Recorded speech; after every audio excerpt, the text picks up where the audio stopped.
they just want answers. And there weren't many answers out there besides the fact that their information was part of this. So I think this, having this strong public records law was crucial to getting this information out.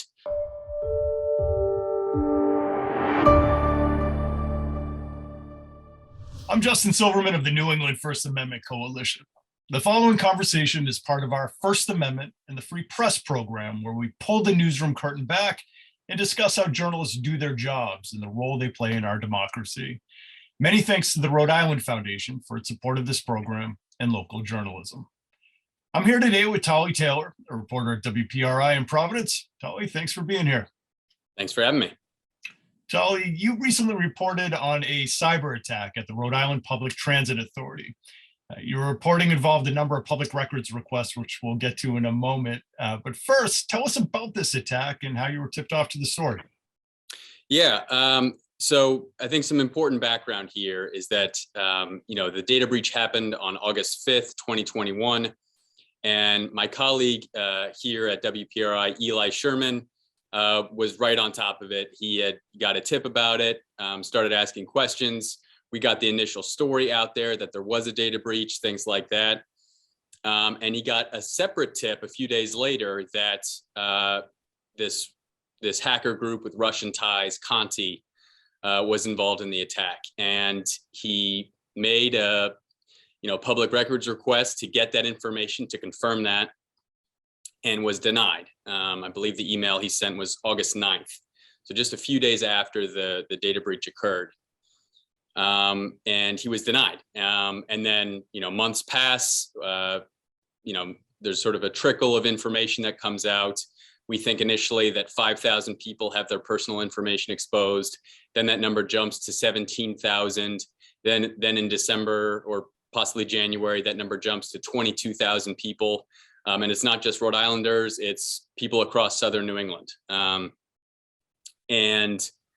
then I'm talking with a source just about a couple different stories that were going on. And they asked a question about, having heard rumors about, who was responsible for this RIPTA data breach. And I decided, I'll try a public records request again with RIPTA. And that's what I did. I requested, information about who was behind it, if there was a ransom note. I wanted that, and then any other information that they could give. And this time, for whatever reason, nothing stopped them from giving Eli that information in August. But this time, for whatever reason, they gave me all that information, and I was able to report the story. All right, so we'll get back to the story in a moment, but let's focus in here on the public records request itself, particularly for those that have never filed a records request. What does it entail? Is it this very complicated process? Is it as simple as just firing off an email to RIPTA? What did it entail for you when you made this request? Yeah, so that's one of the great things I found coming to this market in Rhode Island is that a public records request can really just be an informal email in a lot of cases. That starts the clock, and people know what that entails. They've gotten this written request via email for X amount of information, and that starts the clock, and they need to at least acknowledge it within a certain number of days and things like that. And RIPTA was very responsive once I made that initial request. Coming from my previous market in Indiana, each different government organization had different filing requests and things like that. So that's a happy surprise that I encountered coming here to Rhode Island. So how did you know what to request? You've got this story that you've been tipped off to. There's been this cyber attack. There might be some international angles, but it's still very much a local story. How did you determine, what information you needed for that story and what to request as far as public records were concerned? Yeah, I mean, again, it was talking with that source, talking over things that were unresolved about that. That source had been following our coverage closely and was curious about it. And, we started, batting around different ideas for what we've heard. That person went first, and then I went over things that I had heard as well.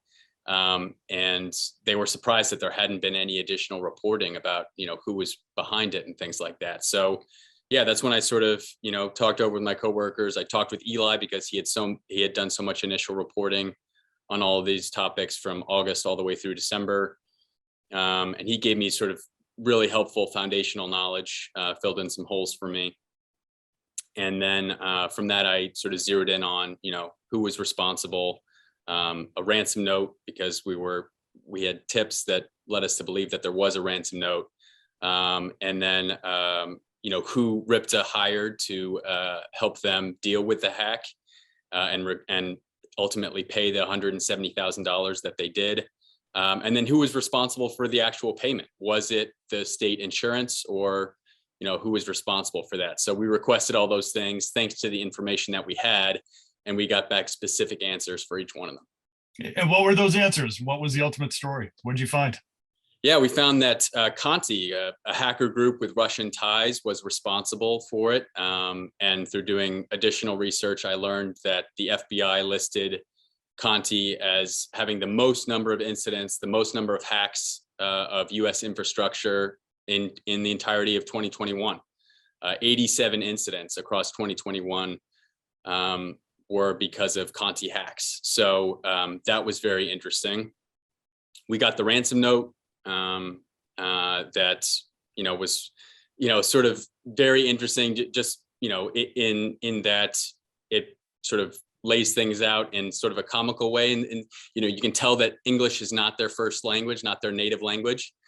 In some respects, but then it also at the end has this threat. If you try to access your data without our authorization, you will compromise it, and you won't get it back, and we'll release it on the dark web, right? So there was this very clear threat at the end of it that was also very noteworthy. And then we figured out that RIPTA hired Coveware. I believe it's a Connecticut-based consultant group that works with different organizations to recover their information once it's been hacked. So RIPTA hired Coveware, and then Coveware helped facilitate that $170,000 payment, which eventually got RIPTA's data back. So all very interesting stuff. Oh, and it was paid by that $170,000 was paid by the state insurance. So to be clear, all of this information came out as a result of your public records request. This was not information that was just voluntarily provided to the public by RIPTA. You had to actually use the public records law, APRA, and request it, correct? Correct. Yep. Right. And it took over 6 months and a second public records request to actually get that information out. So as we wrap up here, then speak to the importance of having strong public record laws that allow not only journalists like yourself, but every member of the public, everyone in Rhode Island can make a public records request, ask for information. Speak to the importance of having a law that allows you that type of access to government and forces this kind of transparency.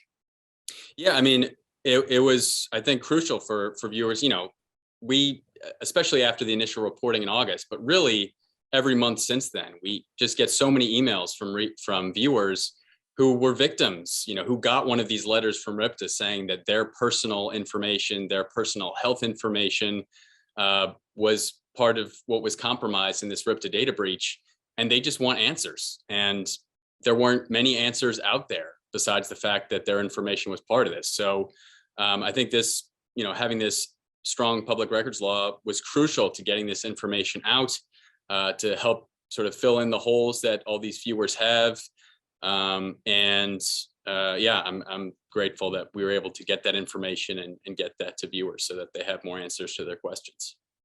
Great. Tolly, thanks for being here today, and thank you for all the work that you do. Thanks very much for having me.